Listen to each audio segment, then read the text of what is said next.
ठीक है। Chapter first,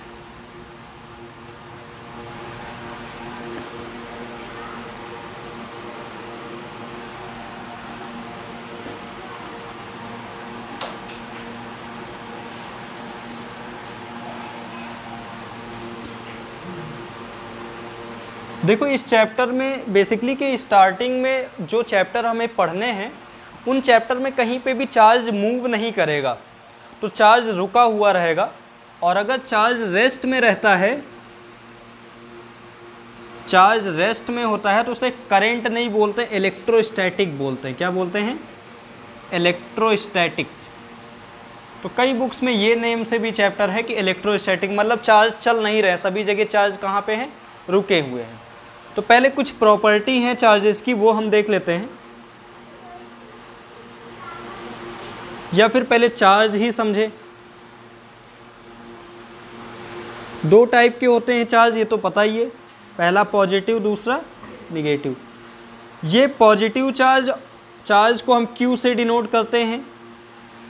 ये उनकी प्रॉपर्टी की वजह से कोई भी दो चार्ज पॉजिटिव हो या फिर निगेटिव हम लेते हैं।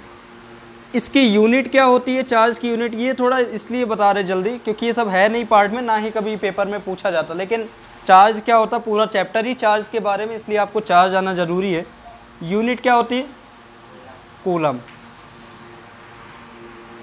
और चार्ज Q से डिनोट करते हैं। उसकी कुछ प्रॉपर्टी देखे चार्जेस की।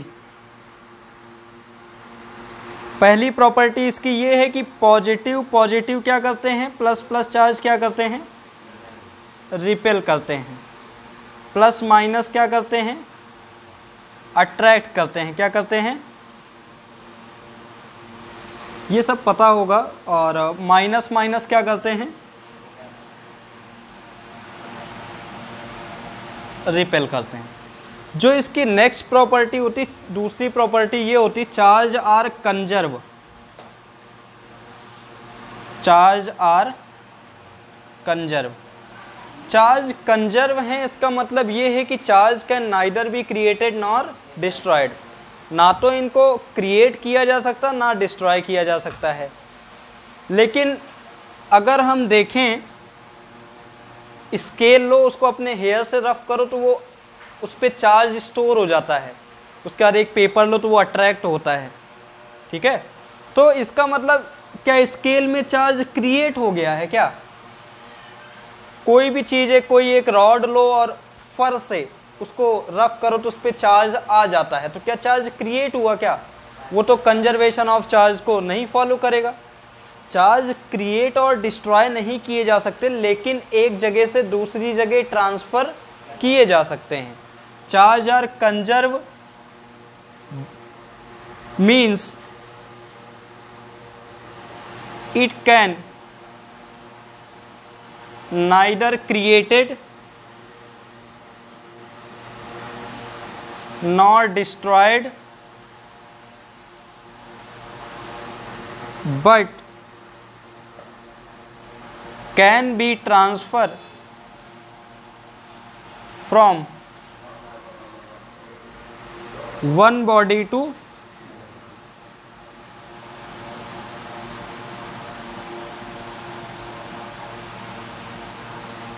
ठीक। तो कैसे चार्ज क्रिएट हुआ किसी भी स्केल पे, किसी भी ग्लास रॉड पे, जब हमने उसको रफ किया तो ये एक बॉडी से दूसरी बॉडी में चार्ज ट्रांसफर हो गए हैं।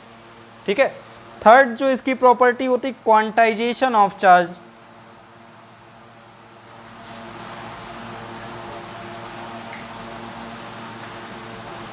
क्वांटाइजेशन ऑफ चार्ज का मतलब ये है कि अगर किसी बॉडी में चार्ज होगा तो या तो 1 इलेक्ट्रॉन होगा, या 2 इलेक्ट्रॉन, 3 इलेक्ट्रॉन, या फिर n इलेक्ट्रॉन। कहने का क्या मतलब है, किसी भी बॉडी में जो चार्ज होगा वो होल नंबर के फॉर्म में होगा। तो इसको कैसे डिफाइन करोगे? According to quantization of charge, the charge in a body is always in a form of integral multiple of an whole number with electron। अगर किसी बॉडी में अगर हमें चार्ज लिखना है तो Q बराबर क्या लिखेंगे, Ne. What is N? N is a total number of electron that is in form of whole number which is value equals to 0, 1, 2 and so on. ये थर्ड प्रॉपर्टी हो गई क्वांटाइजेशन ऑफ चार्ज।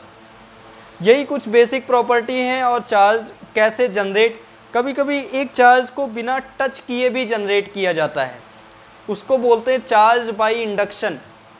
ठीक है, तो charge by induction देखो कैसे work करता है। मान लो हमारे पास चार्ज बाय इंडक्शन, इंडक्शन मतलब किसी भी बॉडी में चार्ज क्रिएट कर देना। क्रिएट मतलब बनाना नहीं, उसके चार्ज अच्छा देखो कोई भी बॉडी है, मान लो ये, इसमें जितने प्लस उतने माइनस। ठीक, अगर हम इसके माइनस वाले चार्ज ट्रांसफर कर दें ग्राउंड में, ये सिंबल है ग्राउंडिंग। ग्राउंड मतलब कोई भी चीज कहां पे चार्ज कहां पे जा रहे, ग्राउंड, अर्थ में। तो मान लो माइनस वाले चार्ज की ग्राउंडिंग चले जाए नीचे, तो इस पे कौन सा चार्ज आ जाएगा, प्लस। ठीक, तो क्या चार्ज बन गए, क्या चार्ज बने नहीं, निगेटिव चार्ज ट्रांसफर हो गए, इसलिए अब कौन सा इफेक्ट दिख रहा है इसमें, पॉजिटिव को चार्ज का। चलो देखो कैसे इंडक्शन से कोई चीज चार्ज करते हैं। मान लो हमारे पास कोई भी एक ब्लॉक है, इसमें चार्ज है, जितना प्लस उतना। ठीक, फर्स्ट स्टेप ये रखा था हमने कुछ अभी, ये न्यूट्रल बॉडी है। कैसी बॉडी है, न्यूट्रल। सेकेंड स्टेप पे क्या किया, मान लो हमारे पास एक ऐसी बॉडी है जो चार्ज है, लेकिन इसको हम चार्ज जरूर कर देंगे लेकिन टच नहीं करेंगे। तो दूसरे स्टेप पे हमने क्या किया, ये ऐसे ही रखा हुआ था, कोई पॉजिटिव रॉड यहां पर लेके आए। अगर हम पॉजिटिव रॉड इसके बगल में लेके आएंगे तो सारे पॉजिटिव को कौन अट्रैक्ट करेगा, निगेटिव। रिपेल कौन करेगा, पॉजिटिव। तो इसमें पोलराइजेशन हो जाएगा, निगेटिव सारे एक तरफ, पॉजिटिव सारे दूसरी तरफ। थर्ड स्टेप पे देखो, हमने इसकी ग्राउंडिंग करा दी। इधर कैसे चार्ज थे, पॉजिटिव, इधर कैसे चार्ज थे, निगेटिव। ग्राउंडिंग मतलब इधर वाले जो चार्ज थे वो कहां पे चले गए, जमीन में चले गए। तो कौन से चार्ज जमीन में चले गए, पॉजिटिव वाले। अगर सारे पॉजिटिव या फिर कुछ भी पॉजिटिव जमीन में चले गए तो इफेक्ट किसका दिखने लगेगा, यहाँ पे निगेटिव चार्ज। इसके बाद ये जो रॉड रखी हुई थी मैंने यहाँ पे पॉजिटिव चार्ज, इसको हटा दिया, रॉड हटा दिया, तो यहाँ पे देखो इसमें कौन सा चार्ज आ गया, फोर्थ स्टेप पे निगेटिव चार्ज। मान लो कुछ पॉजिटिव भी होंगे लेकिन ज्यादातर कैसे चार्ज होंगे, निगेटिव। तो यह बॉडी कैसा चार्ज होगी, निगेटिव। इसको हमने कहीं पे भी टच नहीं किया, कोई भी चीज़ प्रोवाइड नहीं किया, लेकिन हाँ एक कोई भी पॉजिटिव या निगेटिव रॉड लेके यहाँ पे आए हैं, लेकिन टच नहीं कराया। इसी फिनोमिना ऑफ चार्जिंग को क्या बोलते हैं, इंडक्शन। ठीक, कोई दिक्कत यहाँ पे, चलो नोट कर लो इतना।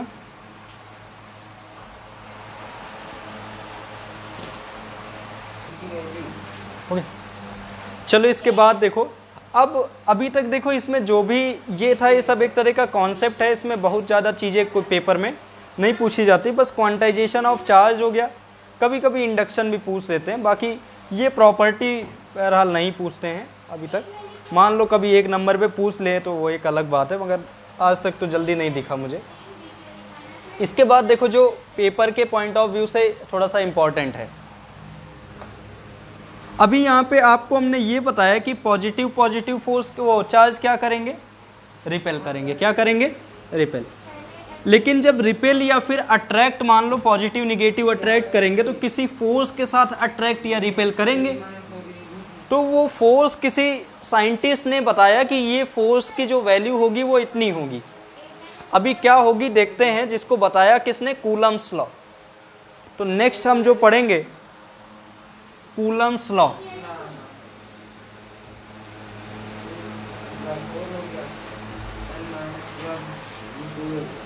कूलम्स ने क्या बोला कि पहले तो देखो लिखने का तरीका तुम्हें आना चाहिए फिजिक्स में। एक सिंपल पहले कंसीडरेशन करो, तो जो हम बोल रहे हैं वही चीज आप डायग्राम बना दो, वही चीज वहां पे लिख देना। Consider to charge Q1 and Q2 place in air और वैक्यूम। कहां पे रखे हुए हैं? एयर या वैक्यूम ले लेते, कहीं और रखे होंगे तो बाद में उसका वो हम मान लेंगे कि एक कांस्टेंट बता देंगे वहां पे। अगर कहीं और रखे होंगे तो ये चीज करेंगे। Consider to charge Q1 Q2 placed in air और vacuum separated by a distance r। Let's suppose both of them charge are positive, then a repulsive force F21 is acted on charge 2 due to charge Q1। तो F21 का मतलब समझ में आ रहा है? Force on Q2 due to Q1। Repulsive force है तो इधर तो फोर्स लगेगा भी, इधर भी लगेगा। इसका नाम लिख देते F12, force on 1 due to second charge. Then from definition of Coulomb's law, Coulomb's law की जो डेफिनेशन है वो ये कहते हैं, the force magnitude of force, force is a vector quantity, is directly proportional to product of charges. Means magnitude of force is proportional to Q1 and Q2, proportional to product of Q1 and Q2। Second point उन्होंने क्या बोला? The force magnitude of force is inversely proportional to square of their distance between them. इनके बीच की जो दूरी है उसके इनवर्सली स्क्वायर प्रोपोर्शन होगा, मतलब 1/r²। बस दो ही बातें बताई, फर्स्ट ये, सेकेंड ये। From equation first and second, magnitude of force is directly proportional Q1 Q2 upon r²। अब यहां पे जब रियलिटी में देखा गया तो हमें एक कांस्टेंट लगाने की जरूरत पड़ी।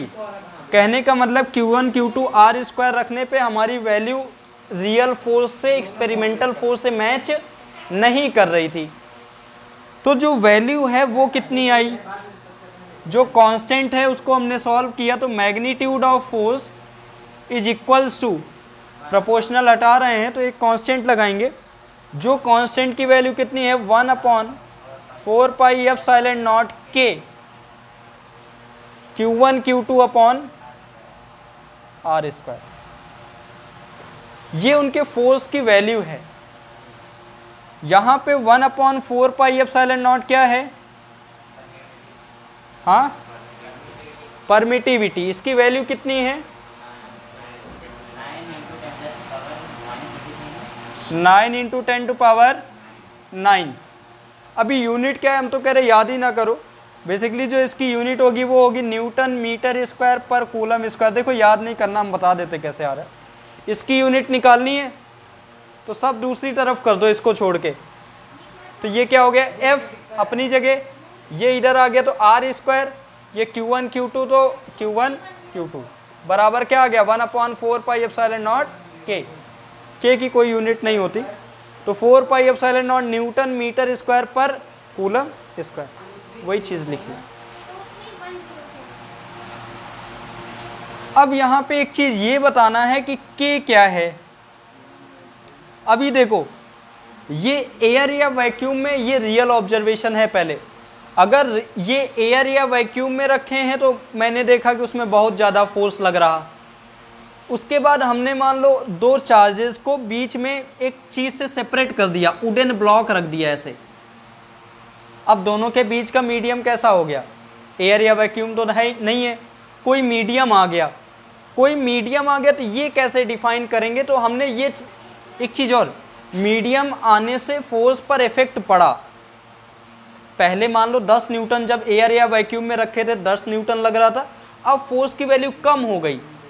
कहने का मतलब यहां पे इस फॉर्मूले में एक मीडियम आने की भी जरूरत है, क्योंकि फोर्स की value Q1 Q2 are square पर तो डिपेंड कर ही रही है, बल्कि एक मीडियम पर भी डिपेंड कर रही है, और वही मीडियम का डिस्क्रिप्शन कौन करता है? K। अगर यहाँ पे एक स्टेप और बढ़ा दें हम, magnitude of force is equal to 1/4 pi epsilon Q1 Q2 upon R square. यहाँ K नहीं लगा है, लेकिन यहाँ एप्सिलॉन नॉट लगा है और यहाँ एप्सिलॉन है।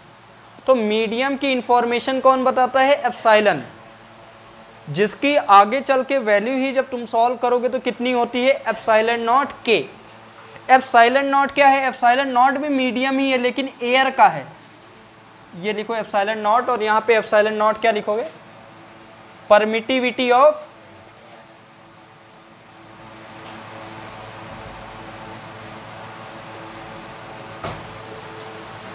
ठीक है।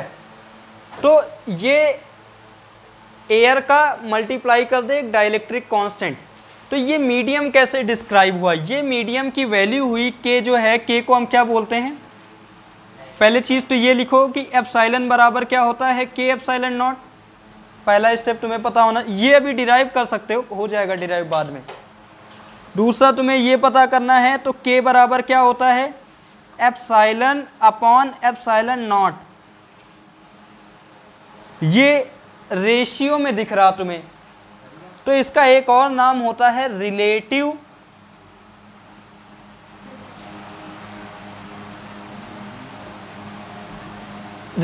परमिटिविटी। और इसकी वैल्यू जो होती है 1 होती है कहाँ के लिए? एयर या वैक्यूम के लिए। इसकी वैल्यू ग्रेटर देन 1 होती है और K की वैल्यू लेस देन इनफाइनाइट होती है किसी भी इंसुलेटिंग मीडियम के लिए।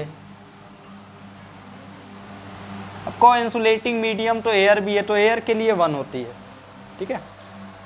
और इसकी वैल्यू इनफाइनाइट होती है कंडक्टर या फिर मेटेलिक मीडियम के लिए, ठीक है। यहां पे कोई दिक्कत? तो ये K कौन सी इंफॉर्मेशन देता? बात समझ में आई? बेसिकली K हमें इंफॉर्मेशन नहीं दे रहा। एक चीज ये भी याद रखना, हमें इंफॉर्मेशन, मीडियम की इंफॉर्मेशन कौन देता है? एप्सिलॉन। जब उसको हम सॉल्व करते हैं तो एप्सिलॉन के बराबर क्या आता है? K epsilon not. वैल्यू निकाल सकते हो आप। और जब ये इसको हमने सॉल्व किया तो ये एक रेशियो के टर्म में आ गया, क्योंकि एप्सिलॉन बराबर एप्सिलॉन K एप्सिलॉन नॉट, तो K बराबर एप्सिलॉन अपॉन एप्सिलॉन नॉट। और ये कैसा दिख रहा? रेशियो में है, तो रिलेटिव, इसके रिस्पेक्ट में, एयर के रिस्पेक्ट में किसी मीडियम का परमिटिविटी, तो इसको क्या बोलते हैं? Relative permittivity.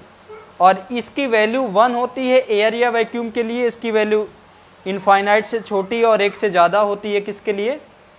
इंसुलेटिंग मीडियम के लिए, जैसे वुड हो गया, प्लास्टिक हो गया, ये हो गया, हटाओ इसको। इसकी वैल्यू इनफाइनाइट के बराबर होती किसके लिए? कंडक्टिंग मीडियम के लिए, ठीक है। तो ये है तो कूलम्स लॉ, लेकिन अभी कूलम्स लॉ कहीं पे भी वेक्टर की बात नहीं की है, जबकि जो फोर्स होता है वो क्या होता है? वेक्टर क्वांटिटी है। तो इसकी ये जो आपने डेरिवेशन किया है, ये किसका है? कूलम्स लॉ का है। अभी एक और डेरिवेशन इसी का करेंगे, कूलम्स लॉ का ही करेंगे, लेकिन वहाँ पे कूलम्स लॉ नहीं होंगे, Coulomb's law in vector form होंगे। यहाँ पे नॉर्मल हमने एक वर्ड मैग्नीट्यूड के फॉर्म में वैल्यू की है, ठीक है। तो नोट करो इतना।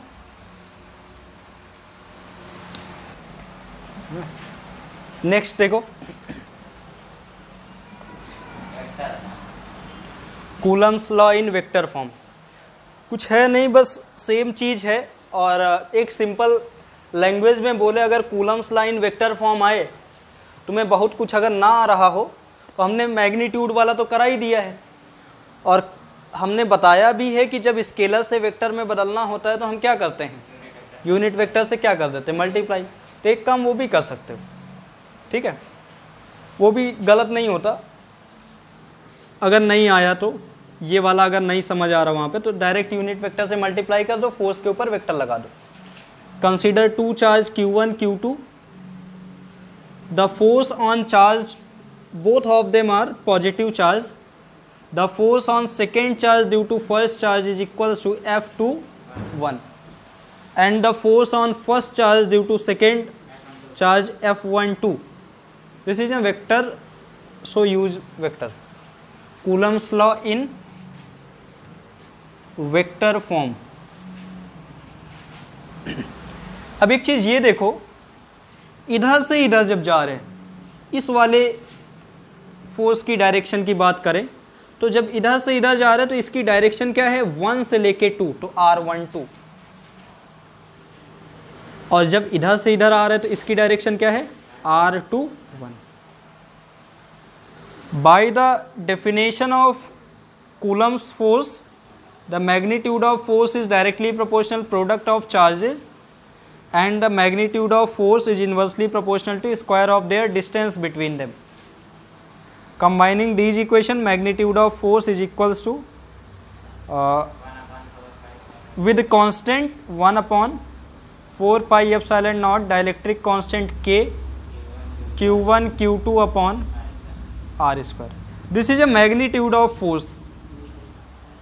अब जरा एक चीज और देखो, यहाँ पे चार्ज Q1 Q2 है, लेकिन हम फोर्स कौन सा निकाल रहे, एक चीज और यहीं से थोड़ा चेंज करते हैं, हम कौन सा फोर्स निकालना चाह रहे हैं, 1-2 निकाले या 2-1 निकालें, कोई भी बोल दो।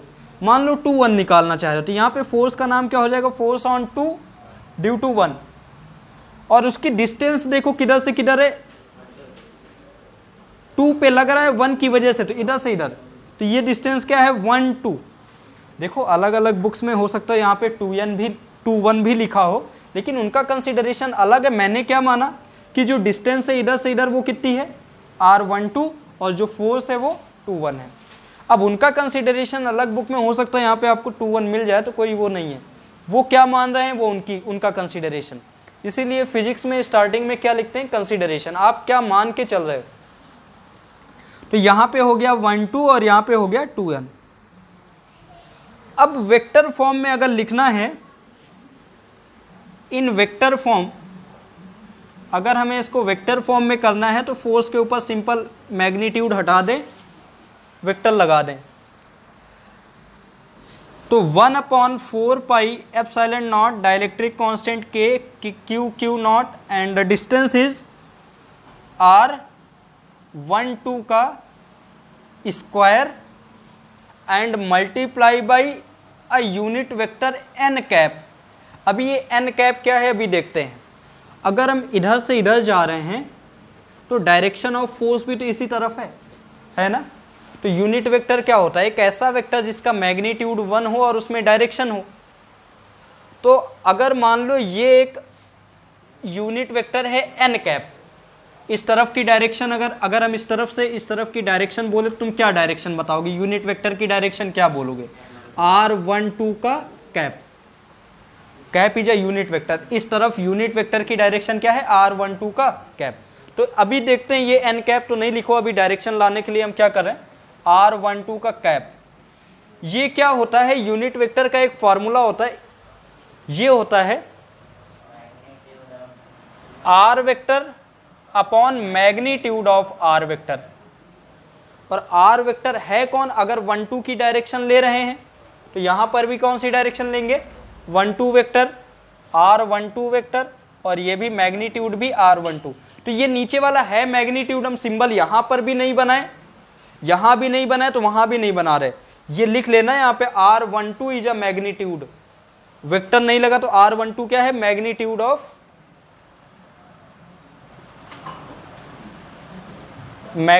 ऑफ डिस्टेंस लिख लो,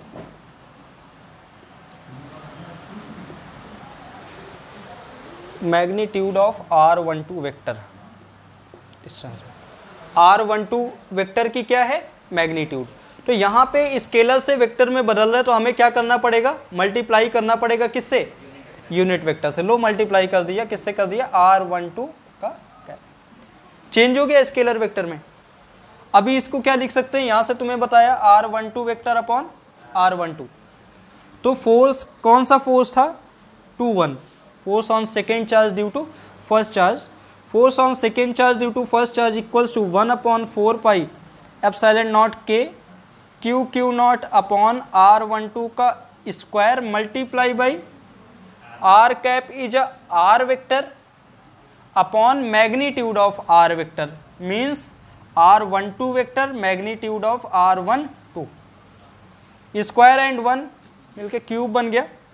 force on 2 1 vector equals to 1/4 pi epsilon naught k q naught upon r12 cube and multiply by r12,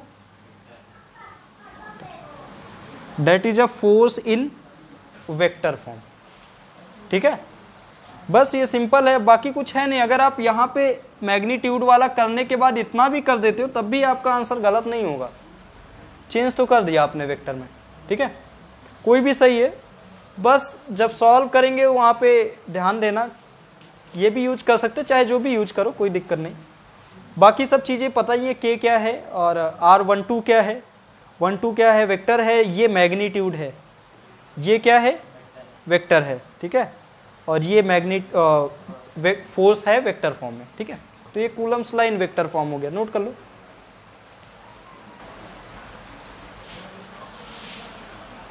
यहाँ पे थोड़ा लिख देना, अगर Coulomb's law in vector form है तो इतना ना करके चले आना।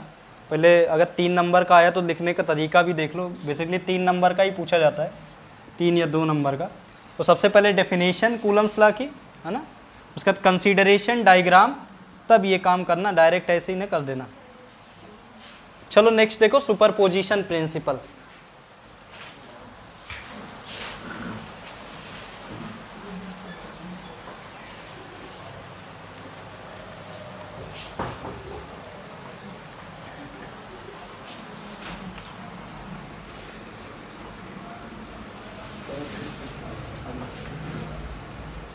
सुपरपोजिशन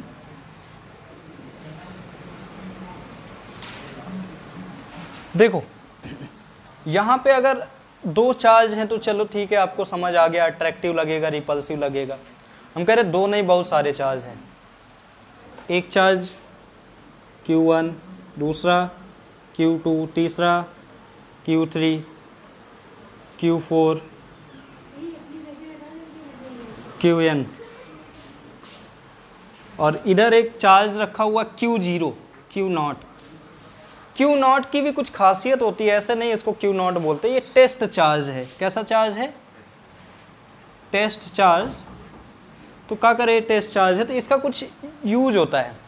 यूज मतलब इसकी वैल्यू इतनी कम होती कि ये फोर्स एक्सपीरियंस कर लेता, लेकिन एक्सपीरियंस करा नहीं पाता, काफ़ी वो इसका जो मैग्नीट्यूड है वो क्या होता है, काफ़ी कम होता है। तो देखो जरा, ये Q1 हो गया, Q2 हो गया, तो यहाँ से लेके अगर हम बोले ये फोर्स का नाम बताओ तो क्या बोलोगे? फोर्स ऑन 0 ड्यू टू 1, यही तो लिखोगे, F01 वेक्टर ले ले। और यहाँ से अगर डिस्टेंस बोले आप बताओ वेक्टर में डिस्टेंस कितनी है तो क्या बोलोगे? R10, 1 से लेके 0, वेक्टर में है तो वेक्टर लिख दो। इसी तरह from charge Q2 the force is F02 and the distance is R20, और भी बहुत सारे, अब हम बाकी सब नहीं लिखेंगे, nth वाला लिख देते हैं। Force on 0 due to n, और इसकी वैल्यू कितनी है? Rn0। ठीक है, तो सुपरपोजिशन प्रिंसिपल में बस एक बात, जो वर्ड बोला गया उसी वर्ड से अभी हम बाकी सब चीजें डिराइव कर देंगे। वर्ड ये बोला गया है, अगर आपको किसी भी पॉइंट पे due to multiple of charge किसी भी एक स्पेसिफिक पॉइंट पे नेट फोर्स निकालना हो, किसी एक स्पेसिफिक चार्ज Q0 पर नेट फोर्स अगर आपको निकालना हो, तो F net is equals to vector sum of all the individual force. अगर हम यहाँ पे, अच्छा एक चीज ये बताओ, ये चार्ज यहाँ पे Q0 रखा था, F0 इधर लग रहा है, F02 इधर लग रहा है, बहुत सारे फोर्स लग रहे हैं, लेकिन चार्ज क्या सबकी तरफ जाएगा क्या? किसी एक डायरेक्शन में जाएगा ना, तो वो उसका कौन सा फोर्स होगा?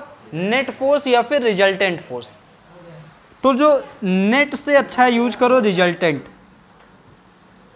तो जो रिजल्टेंट फोर्स होगा सभी फोर्सेज के किसके बराबर होगा? वेक्टर सम के। नॉर्मल सम लिख दो, गलत, वेक्टर सम के बराबर।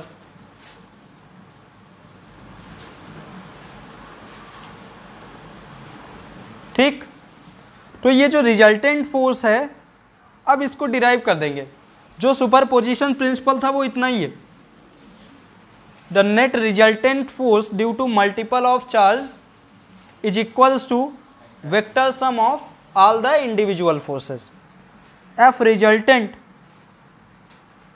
equals to the value of F01 from Coulomb's line vector form 1/4 pi epsilon naught k, charge is Q0 Q1 upon R10 का whole cube multiply by n vector multiply by R10 का vector. For charge force F02 1/4 pi epsilon naught k, the charge is Q0 Q1 upon distance is R20 का whole cube R20 का vector and so on. कोई दिक्कत? बहुत सारी चीजें आपको common दिख रही होंगी इस पे। तो जो नेट फोर्स होगा 1/4 पाई एप्सिलॉन नॉट के कॉमन दिख रहा होगा, Q0 भी Q0 भी कॉमन दिख रहा होगा, और तो मुझे नहीं लग रहा कुछ दिख रहा होगा, है क्या और कुछ? पहले से देखो कौन कॉमन बचा, Q1 R10 का क्यूब R10 का वेक्टर प्लस Q2 R20 का क्यूब R20 का वेक्टर एंड सो ऑन। ठीक, यहाँ पे सभी चीज़ों का एडिशन हो रहा है। तो हम एक सिंपल, आपने स्टैटिस्टिक में पहले पढ़ा होगा, वर्ड यूज, एक सिंबल यूज करते, समेशन सिग्मा, मैथ में पढ़ा होगा। F net equals to 1/4 pi epsilon naught के अपनी जगह, Q0 अपनी जगह, we use a symbol summation and the value of I vary from 1 to n, कहाँ से लेके कहाँ तक। बेसिकली कभी कभी यहाँ पे एक और टर्म इंटीग्रल अगर हम चाहे तो उस टर्म में, मगर अभी तो इसी फॉर्म में लिखें। इसको क्या करेंगे, Q1 Q2 Q3, तो ये पहले तो Qi Ri0 का वेक्टर अपॉन Ri0 का क्यूब, ठीक है। And value of I vary from 1 to n, Q1 R10 का क्यूब प्लस Q2 R20 का क्यूब। कोई दिक्कत? ये आपका समेशन के टर्म में एक फार्मूला डिराइव हो गया। यही है बेसिकली सुपरपोजिशन प्रिंसिपल तो यही था, वो तो हम डिराइव करके लेके आ रहे। अभी तुम्हें कुछ और लग रहा है, इंटीग्रेशन के फॉर्म में लिखना चाहो वहां के फॉर्म में लिख दो, ठीक है। क्योंकि इंटीग्रेशन का मतलब ही क्या होता है, स्मॉल स्मॉल पार्ट्स को ऐड करना, और यहाँ पे इंटीग्रल का मतलब ही आप समेशन समझा करो। जिस दिन आप ये समझ लोगे आपको लगेगा इंटीग्रेशन कुछ नहीं, एक स्मॉल पार्ट्स का ऐड है, ठीक है। तो इंटीग्रेशन कुछ नहीं, एक छोटे छोटे पार्टों का ऐड है जो कि एक समेशन की तरह ही बिहेव करता है, ठीक है। कुछ उसके फार्मूले होते हैं जो आप चैप्टर्स में पढ़ते हैं 12th में,